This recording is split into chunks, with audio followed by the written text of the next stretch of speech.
નીટને લઈને રક્ષામંત્રી રાજનાથસિંહના ઘરે બેઠક, એનટીએના અધિકારી પણ બેઠકમાં રહ્યા હાજર। સૂત્રો અનુસાર પરીક્ષા દરમિયાન સેના સંભાળી શકે છે મોરચો।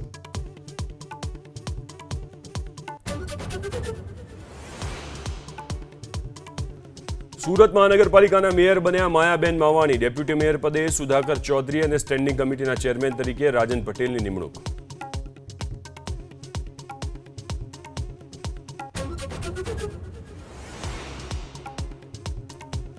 સરકારી બાબુઓને વીજળીની કરકસર કરવાની સૂચના। સચિવાલયમાં જરૂરિયાત મુજબ એસી ચલાવવાની, રાત્રે વોટર કુલર બંધ કરવાની, લિફ્ટના બદલે સીડીઓનો ઉપયોગ કરવાની સલાહ।